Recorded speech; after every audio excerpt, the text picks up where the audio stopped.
नमस्कार dear students, स्वागत है आपका इस वीडियो में।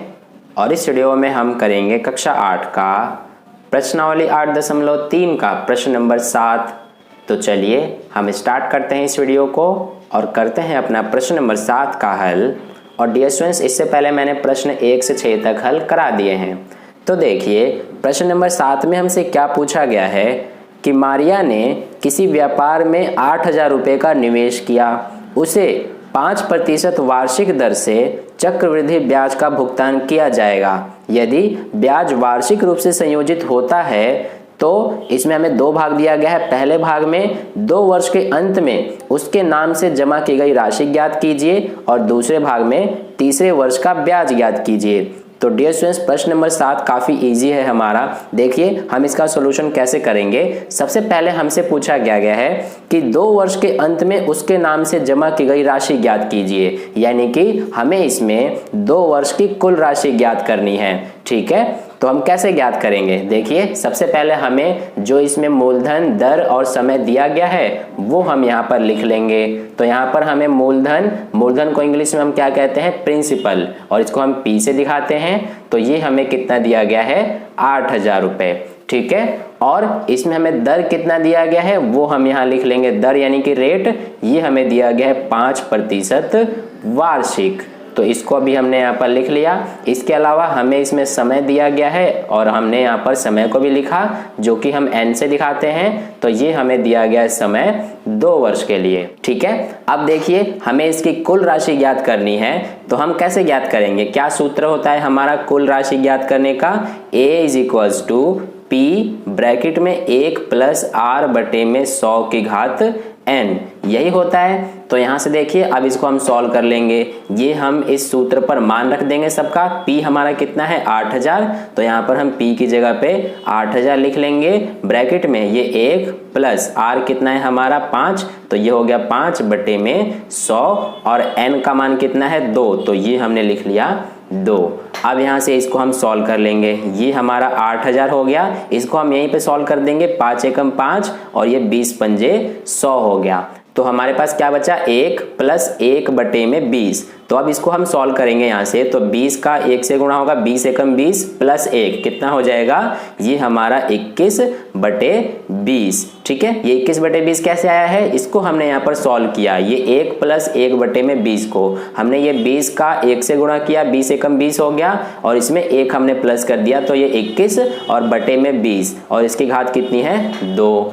तो यहाँ से अब देखिए ये हमारा हो जाएगा 8,000। अब ये ब्रैकेट हटेगा तो गुणा का चिन्ह लगेगा और ये हमारा 21/20 गुणा 21/20। 2 बार क्यों, क्योंकि इसकी घात 2 है। अब इसको सॉल्व कर लेंगे हम। तो ये हमारा 0 से 0 कट जाएगा, ये दूसरा 0 से 0 कट जाएगा और ये हमारा 2 × 2 और ये 40 दूना 80 और ये 2 × 2 और ये 20 दूना 40। तो हमारे पास क्या बचा अब, 20 × 21 × 21। तो यहाँ से हम 21 और 21 का गुणा करेंगे तो कितना आ जाएगा, 441। और 441 का अगर हम 20 से गुणा करेंगे तो कितना आ जाएगा, 8,820। यानी कि हमारा जो इसमें कुल राशि है यानी अमाउंट, ये आ गया 8,820 रुपये।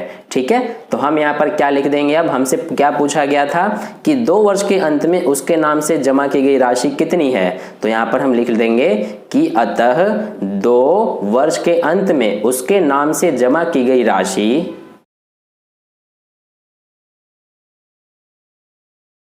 कितनी हो जाएगी, जो हमारा ये कुल राशि आया है यानी कि 8,820 रुपये। ठीक है, तो इस तरह से हमारा ये पहला भाग सॉल्व हुआ। अब देखिए इसका दूसरा भाग करते हैं। तो दूसरे भाग में हमसे क्या पूछा गया है कि तीसरे वर्ष का ब्याज ज्ञात कीजिए।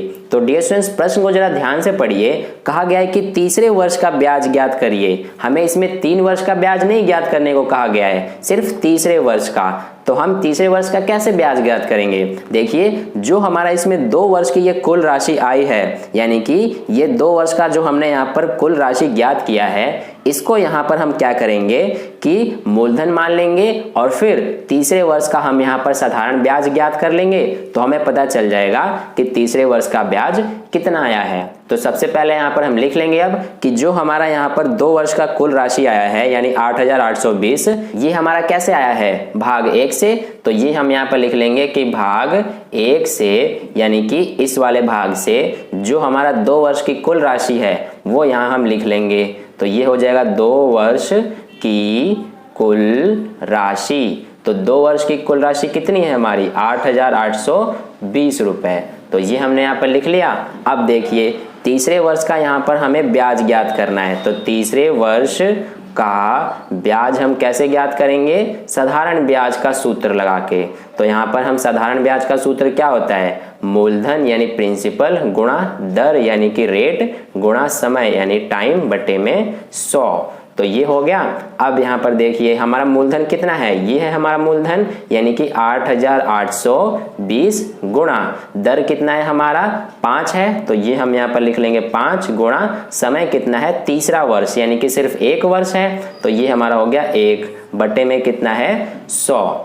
ठीक है, तो यहाँ से देखिए ये हमारा 1 0 से 1 0 कट जाएगा, ये 5 एकम 5, ये 5 दूना 10 और ये हमारा 2 एकम 2, ये 2 चौक 8, ये 2 चौक 8 और ये 2 एकम 2। अब 441 का 1 से गुणा होगा तो कितना आ जाएगा 441। ठीक है, तो इस तरह से ये हमारा आ गया तीसरे वर्ष का ब्याज 441 रुपए। तो इस तरह से प्रश्न नंबर 7 का हल हमारा कंप्लीट होता है। अगर आपको वीडियो अच्छा लगा है तो इस वीडियो को लाइक कर दीजिएगा और पहली बार वीडियो को देख रहे हैं तो चैनल को सब्सक्राइब कर लीजिए और नोटिफिकेशन बेल का आइकन प्रेस कर लीजिए ताकि अगली वीडियो जैसे ही अपलोड की जाए उसका नोटिफिकेशन सबसे पहले आपको मिल जाए। और अपने दोस्तों के साथ भी इस वीडियो को शेयर कर दीजिए ताकि उन्हें भी इससे हेल्प मिल जाए। और कहीं पर भी कोई डाउट है प्रश्न में तो आप कमेंट करके मुझसे पूछ सकते हैं, मैं आपको समझाऊंगा। तो फिर मिलते हैं अगले वीडियो में नए प्रश्न के साथ, तब तक के लिए अपना ध्यान रखिए। धन्यवाद।